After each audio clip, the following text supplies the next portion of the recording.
అందరికీ నమస్కారం. ఈరోజు మీ అందరికీ నేను వినిపించబోయే కథ నమ్మకం. రచయిత విహారీ గారు. కథలోకి వెళ్ళే ముందుగా మీ అందరికీ నాదొక చిన్న విన్నపం.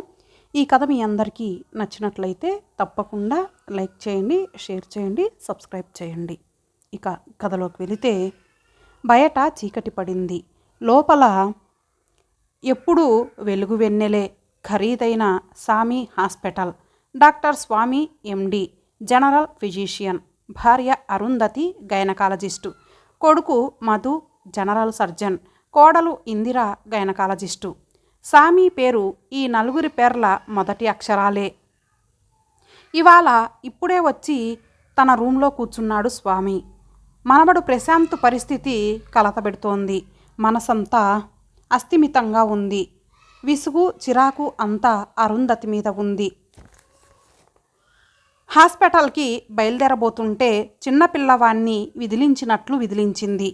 అసలే మీది కోపిష్టి స్వభావం. దానికి తోడు ప్రశాంత అనారోగ్య స్థితి మిమ్మల్ని ఆందోళనతో ఉక్కిరిబిక్కిరి చేస్తున్నది. రెస్ట్ తీసుకోండి, హాస్పిటల్ని మేము ముగ్గురం చూసుకుంటాం. అవును, ముక్కు మూసుకొని మూల కూర్చోమనేగా తమ సలహా. ఈ వారం రోజుల నుంచి ప్రతిదానికి కస్సుమనటం ఎక్కువైంది మీకు. మాట తీయగా సాగింది చివరికి. ఈ మాత్రం ఆందోళన, బాధ మాకు ఉన్నాయి. అవతల పిచ్చివెదవ మన స్పృహలో లేడు. ఇవాల్టికి 8 రోజులు కూడు నీళ్లు సహించటం లేదు అని కళ్ళనీళ్లు పెట్టుకుంది. సరి ఏమన్నా అంటే ఇంత లావు డాక్టరు ఇట్టా ఏడుపులోకి దిగుతుంది అంటూ వచ్చేశాడు. కుర్చీలో వెనక్కి వాలాడు. కళ్ళు మూసుకున్నాడు. కర్మ కాకపోతే వీడా ఫుట్బాల్ ఆటకి అప్పుడే దిగాలా? పరిగెత్తుకుపోయి ఆ జనరేటర్ సెట్కి కొట్టుకోవాలా? అయినా అంత హెడ్ ఇంజరీ, బ్లడ్ క్లాట్, అందున ప్రీకేరియన్ స్పాట్లో. Bad time. ఆ దృశ్యమే కళ్ళ ముందు కదులుతోంది ఆ వేళ.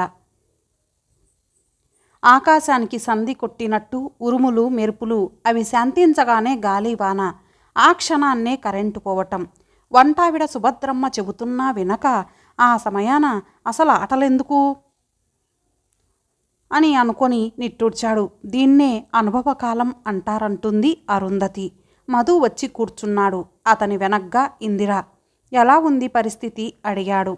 కోడల్ని చూశాడు స్వామి. ఆమె మొహం విషణ్ణంగా ఉంది. ఇంతలో ఇంటర్కామ్ మోగింది. అరుంధతి. చెప్పు. చెప్పక తప్పదు. చెబితే అయ్యగారికి ఇంకా కోపం వస్తుంది అని. ఏమిటి? ఆ ప్రిన్సిపాల్ గారిని పొద్దున దులిపేశారట. వాళ్ళ కోడలు డెలివరీ కేసు. 4 రోజుల నుంచి స్ట్రగులింగ్ అట. నన్ను చూడమని ప్రత్యేకంగా అడిగాడట.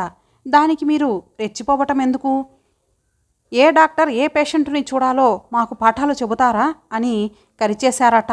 చాలా ఫీల్ అవుతున్నారు. ఆయన కొడుక్కి ప్రమాదం జరిగి వెన్నెముక దెబ్బతిన్నదట. పుట్టబోయే వంశాంకురం గురించి వాళ్ళ ఆందోళన వాళ్ళది అని కట్ చేసేసింది. ఇటు తిరిగి ప్రిన్సిపాల్ గారి కోడలి కేసట అన్నాడు ఇందిరను ఉద్దేశించి. నేను చూస్తున్నానులేండి అన్నది ఆమె. ఒకసారి మీ అత్తయ్యతో మాట్లాడు చెప్పాడు. అలాగే అన్నట్లు తల ఊపింది. విజిటింగ్ అవర్స్ అయిపోయినట్లు బెల్ మోగింది. మధు, ఇందిర లేచి వెళ్ళిపోయారు. స్వామి టేబుల్ మీది ఫైల్ ఏదో తీయబోతుంటే రఘు వచ్చాడు. Neuro surgeon. ఆయనే ప్రశాంత్ని చూస్తున్నది. విష్ చేసి కూర్చున్నాడు. ఏం ఆలోచించారు డాక్టర్ అడిగాడు. ఏ విషయం అన్నట్టు చూశాడు స్వామి. మన ప్రశాంత్ ఆపరేషన్ సంగతి. తల పక్కకి వంచి తీక్షణంగా చూస్తూ, ఒక పక్కన ఆపరేషన్ రిస్కీ అని ఆగమన్నారు. మళ్ళీ నా అభిప్రాయాన్ని అడుగుతున్నారు. వాట్ ఈజ్ దిస్ అన్నాడు స్వరం పెంచి గద్దింపు ధోరణిలో. రఘు నిరుత్తరుడైనాడు. కొద్దిసేపు ఇద్దరూ మౌనంగా ఉండిపోయారు. రఘు లేచి తర్వాత మాట్లాడదాం అంటూ బయటికి వెళ్తూ తలుపు దగ్గర ఆగి వెనక్కి చూస్తూ, ఒక్కొక్కప్పుడు ఏ నిర్ణయము తీసుకోకపోవటము ఒక నిర్ణయమే లేండి అని కదిలాడు. ఆ మాట స్వామి మనసుని కల్లోలపరిచింది. ఏ నిర్ణయమూ తీసుకోకుండా ఎన్నాళ్ళు? కళ్ళు తెరిచినా మూసినా 8 ఏళ్ల ప్రశాంత్ నవ్వు మొహం, చిలిపి చేష్టలు, ముద్దు మాటలు, కొంటె ప్రశ్నలు, చురుకు సందేహాలు. వాడితో తనకే ఎక్కువ మాలిమి. ఉదయం స్కూల్కి వెళ్ళేలోగా ఇటొచ్చి అటొచ్చి ఏదో ఒకటి అడుగుతూ ఉండేవాడు. మునగాకు పప్పు తినొచ్చా తాతయ్య అనో, మనం కొయ్యకపోతే పూలెందుకు రాలిపోవాలి, తీగ ఉందిగా అనో. ఆపరేషన్ అంటే ఎక్కడ చేసినా అది రిపేరే కదా తాతయ్య అనో. చిత్రమైన ప్రశ్నలు. ఒకసారి వాట్సాప్ మెసేజ్ తెచ్చి ఒక పువ్వుని చూపాడు. ఇది హిమాలయాల్లో 400 సంవత్సరాలకి ఒకసారి పూస్తుందట తాతయ్య. ఎందుకని? వేలు లక్షలు ఎక్కడ పడితే అక్కడ పూస్తున్నాయి కదా. ఇది ఇట్టా ఒకటే ఎందుకని అని అడిగాడు. తన దగ్గర నిజంగానే జవాబులు లేవు. ఏం చెబుతాడు? బదులు కోసమై వెదుకుట మాని బ్రతుకుటయే న్యాయం పాటే గుర్తుకొచ్చేది. స్వామికి మొహమంతా చెమట పట్టింది. హ్యాండ్ టవల్తో తుడుచుకున్నాడు. కన్ను చెమర్చింది. చిటికెన వేలితో నీటి ముత్యాన్ని అద్దుకున్నాడు. స్వామి ఇంటికొచ్చేసరికి 9:30 అయ్యింది. డైనింగ్ టేబుల్ దగ్గర కూర్చొని అక్క అరుంధతితో మాట్లాడుతున్నాడు వెంకట్రావు. అతన్ని చూడగానే మనసులో అసహనం విముఖత రేగుతాయి స్వామికి. ఇప్పుడు వాటిని మనసులోనే అణచుకొని అంతా బాగున్నారా అని పలకరించి తన గదిలోకి వెళ్ళిపోయాడు. బలాదూరు మనిషి. పెళ్ళాం పిల్లల్ని వాళ్ళ చావుకు వాళ్ళని వదిలేసి దేశాలు పట్టుకు తిరుగుతూ ఉంటాడు. పేరుకి ఏదో ట్రాన్స్పోర్టులో ఉద్యోగం అంటాడు. ఇలాంటి వాళ్ళు చచ్చేదాకా మైనర్లే. అడపాదడపా వచ్చి అక్క దగ్గర దొంగ ఏడుపు లేడ్చి అంతో ఇంతో డబ్బు పట్టుకుపోతూ ఉంటాడు. అయినా వీడి పెళ్ళాంకి బుద్ధి లేదు. 30 ఏళ్లకే 4 పిల్లలు. మందికిట్ట సీరియల్ కాన్పులు. కొందరికేమో అనుకొని తల విదిల్చుకున్నాడు.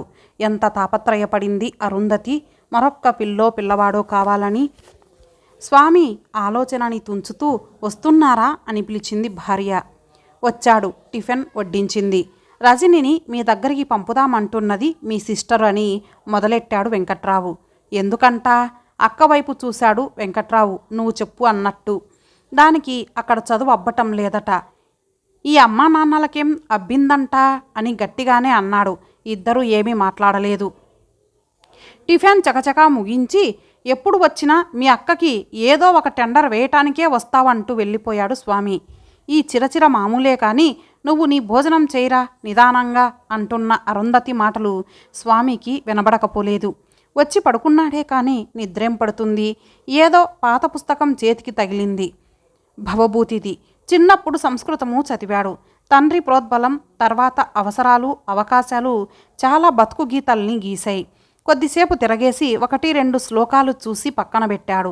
బెడ్ మీద మసలుతూ పడుకున్నాడు. కలత నిద్ర. మధ్యలో ఉలిక్కిపడి లేచాడు. ప్రశాంత్ కళ్ళల్లో మెదిలాడు. ఎదురుగా చూస్తే మధు ఇందిరా వాళ్ళ గది తలుపు ఓరగా తీసి ఉంది. పెద్ద లైట్లు వెలుగుతున్నాయి. లేచి వెళ్ళాడు. తలుపు తడితే రండి అన్నాడు మధు. తలుపు పూర్తిగా తీశాడు. వాలు కుర్చీలో దిగాలు పడి కూర్చొని ఉంది ఇందిర. మామగారిని చూసి కలవరపడి సర్దు కూర్చుంది. మీరు పడుకోలేదా అడిగాడు మధు. నేను ప్రయత్నం చేసిన కొద్దీ నిద్ర దూరం పోతోంది అన్నాడు స్వామి. అరుంధతి వచ్చింది. అప్పుడు టైం చూశాడు స్వామి. 5 నిమిషాలు తక్కువ 2. ఏమిటి విషయం అన్నది అరుంధతి కోడలి వైపు చూస్తూ. నాకు చాలా భయంగా ఉందత్తయ్యా అని పొంగుకొస్తున్న దుఃఖాన్ని ఆపుకోలేక చీర చెంగుని మెడకు చుట్టుకున్నది. కన్నీటిని దాచటానికి మరోవైపు తిరగబోయింది. అరుంధతి ఆమె దగ్గరకు వెళ్ళి వంగి భుజం మీద చేయి వేసి లాలనగా పిచ్చిపిల్ల ఏం పర్వాలేదు అంతా సర్దుకుంటుంది అన్నది. ఇందిరకి ఇప్పుడు పూర్తిగా ఏడుపొచ్చింది. స్వామికి మాట రాలేదు. లోపల తత్తరగా ఉన్నది. నిజానికి ఆయన వ్యధ వీళ్ళందరి బాధ కంటే 1000 రెట్లు ఎక్కువన్నట్లుంది. అది అవ్యక్తమైన అంతరికమైన అలజడి. వాతావరణాన్ని తేలికపరుస్తూ ఇంది అరుంధతి. ప్రశాంత్ దగ్గర ఎవరమూ లేకుండా వచ్చేశాం ఈవేళ అని. ఇందిర మనసు బాగోలేదు. సుమతిని చూడమని వచ్చేశాం అన్నాడు Madhu. Sumathi duty doctor, senior కూడా.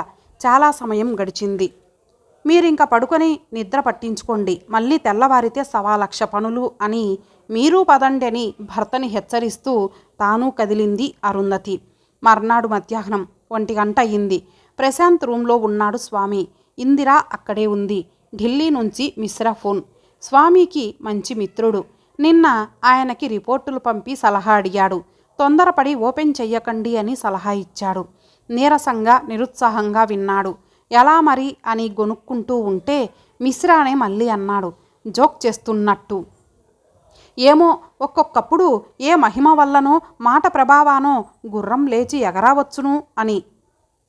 ఇది విని ఇందిర అసంకల్పితంగా చేతులు ఎత్తి గాలిలో దేవుడికి దండం పెట్టుకుంది. స్వామి తన రూంలోకి వచ్చి కూర్చున్నాడు. PRO Narayana, media incharge Sharma ఇద్దరూ వచ్చారు. పేషెంట్ సూర్యం కేసు గురించి చెప్పారు. తనకు తెలుసు 2 ఆపరేషన్లు. 10 రోజులు దాటింది చేరి. తల్లి తండ్రి ఆ సూర్యం తమ్ముడు సారథి పరిచితులైనారు. బిల్లులో ఇంకా 1,70,000 కట్టాలి. కట్టలేమని ప్రాధేయపడుతున్నారు అంతా వివరించాడు పిఆర్ఓ. ఇది తమకు మామూలే. చేరేటప్పుడు మంచి హాస్పిటల్, మెరుగైన వైద్యం కావాలి అని తమ శక్తి చూసుకోకుండా చేరటం, తీరా డిశ్చార్జ్ అయ్యేటప్పుడు బేరాలు. స్వామికి చిరాగ్గా ఉంది. అసలే ప్రశాంత్ గురించి మిశ్రా ఇచ్చిన సలహా కలవరం కలిగిస్తోంది. విసుక్కున్నాడు. చివరికి సరే 1,50,000 కట్టి పొమ్మనండి అని బిల్లు మీద అలా రాసిచ్చి నారాయణని శర్మని పంపాడు. మనస్సు పరిపరి విధాలా పోతున్నది. ఇంటికి బయలుదేరాడు. రిసెప్షన్ దాటి బయటికి వచ్చాడు. కారు కోసం నిలబడ్డాడు. పక్కకి చూస్తే ర్యాంపుకి చివర సూర్యం తాలూకు బంధువులు, తల్లి తండ్రి సారథి కాకుండా ఇంకా ఎవరెవరో ఉన్నారు. తెలిసి చేసిన పొరపాటే. ఇవన్నీ 5 నక్షత్రాల ఆస్పత్రులు. రూపాయి మందుకి 10 రూపాయలేస్తారు. పెద్ద గొంతుతోనే వెలువడుతున్నాయి అభిప్రాయాలు. స్వామి చెవిన పడుతూనే ఉన్నాయి. అటుగా చూశాడు. సూర్యం తల్లి పెద్దావిడ ఏడుస్తోంది. అన్ని చోట్ల తెచ్చి ఉన్నదంతా పోస్తిమి, ఇంకా ఇంతంటే ఎట్టారా దేవుడా అని చేతులాడిస్తూ రోదిస్తోంది. ఉన్నట్టుండి టక్కున లేచి అస్తవ్యస్తపు చీరతో అలాగే వచ్చేసి స్వామి కాళ్ళని చుట్టేసిందావిడ. డాక్టర్ గారు, నా కొడుకును వదలండి సారు, మీ బాంచన్ కాల్ మొక్కుతా అంటూ పెద్దగా రాగాలు పెట్టసాగింది. స్వామి నిర్ఘాంతపోయాడు. క్షణంసేపు అప్రతిభుడై తెప్పరిల్లి వంగి ఆమెను లేవదీశాడు.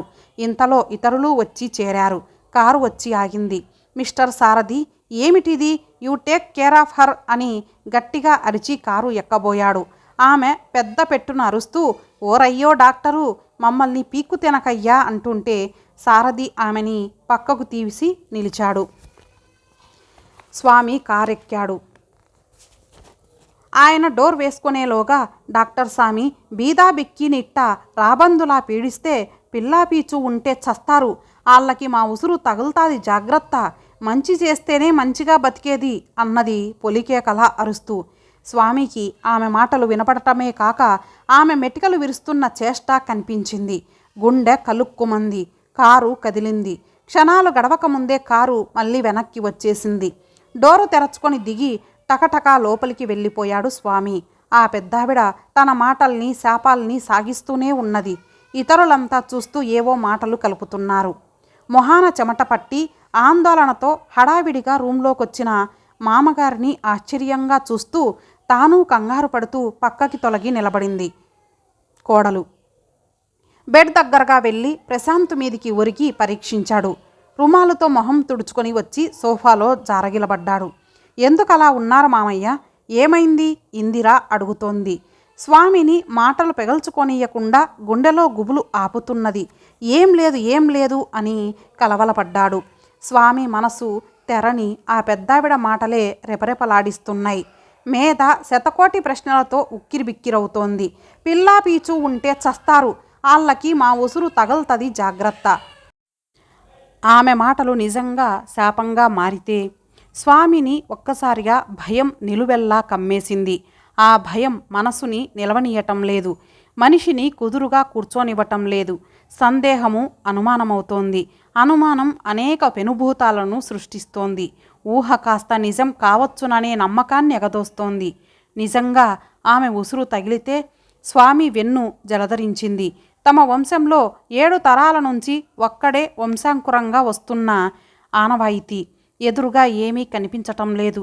స్వామి చూపుని కన్నీటి తెర అడ్డుకుంది. క్షణం తర్వాత టక్కున ఫోన్ తీసి, ఆ సూర్యంని డిశ్చార్జ్ చేయండి, బిల్ని నాకు పంపించండి తర్వాత అని నారాయణకి చెప్పి కళ్ళు మూసుకున్నాడు. కుణుకుబడుతోంది. మామయ్య, ప్రశాంత్ కదులుతున్నాడు. కళ్ళు తెరిచాడు. మాటల్లో సంతోషాన్ని కుమ్మరించింది ఇందిర. ఉలిక్కిపడి లేచాడు స్వామి. ఆయన చెవుల్లో మిశ్రా జోక్ మార్మోగుతోంది. ఇంతటితో ఈ కథ సమాప్తం. మరలా మరొక మంచి కథతో కలుద్దాం. అంతవరకు సెలవు. నమస్తే.